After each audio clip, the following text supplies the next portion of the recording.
Hello and welcome back to AmbiV. I'm Casper and today we're replacing parts on the Mustang that we've already replaced.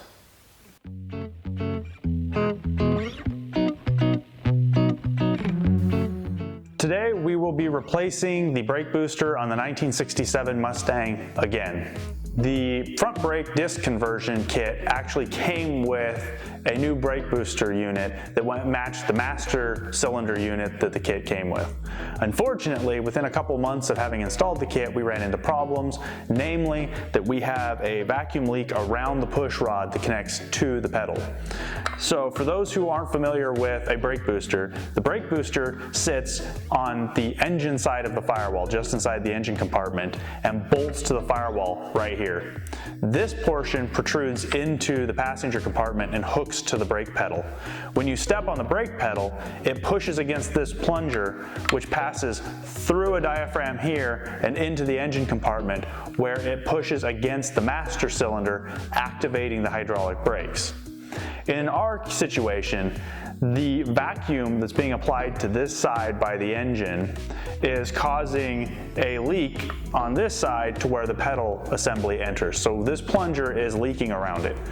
That normally doesn't happen for many thousands of miles, usually because a master cylinder starts to leak brake fluid into the booster and it eats the diaphragm. In this case, it had to be a manufacturing defect. To the credit of CJ Pony Parts, when I emailed them about it, they got a new brake booster in the mail pretty quickly. Unfortunately, a few negative points toward them. They never told me they were actually sending this and never followed up on what was actually happening. So I didn't know I was getting a new brake booster, so I'd almost ordered a new one. So ideally, it would have been nice to have known ahead of time that this was going to show up and not just have it sitting on my door. But now that we've got it, we get to go through the joys of replacing it. So let's get under the hood and see what we're dealing with. As you may or may not be able to see, the brake booster is located right here, just ahead of the master cylinder on the firewall. There is a vacuum line run to the unit from the engine that I'll have to remove, as well as removing the master cylinder in order to get the brake booster out of here. Unfortunately, I don't know if I have enough room in my lines to move the master cylinder around without disconnecting it, but I'm hoping to keep the fluid in the system and not have to deal with that as an additional issue. So let's start by hunting down what tools we will need to detach this thing from the firewall.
With the brake booster out of the car, you can see a significant difference, which is quite troubling.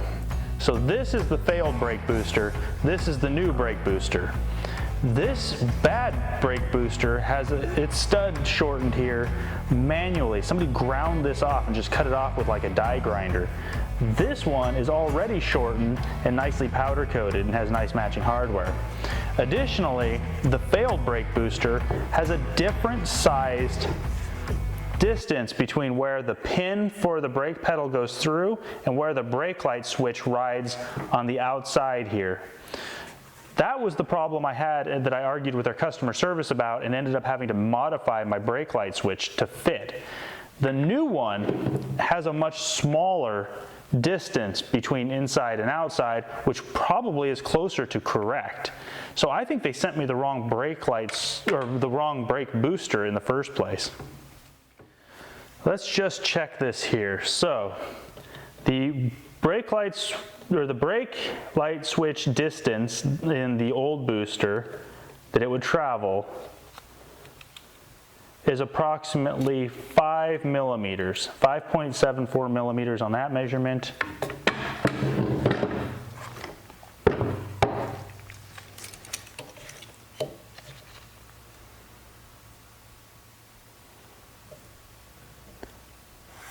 .46 millimeters at the narrowest point I can get to.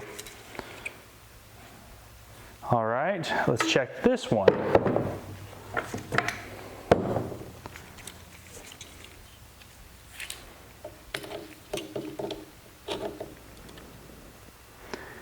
.57 millimeters.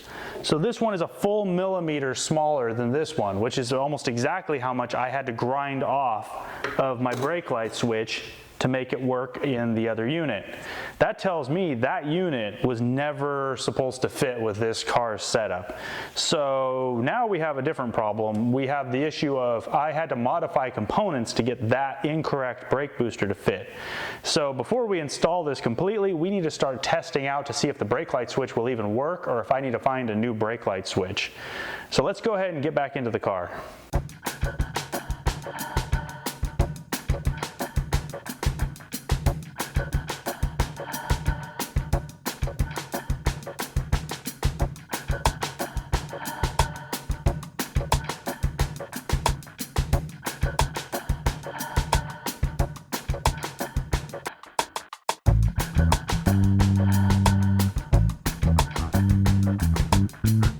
Now that the brake booster is installed, and I believe I didn't kink any of the master cylinder lines when I reinstalled it, I will go ahead and fire the car up and check to make sure I don't have any vacuum leaks and to make sure this booster is good.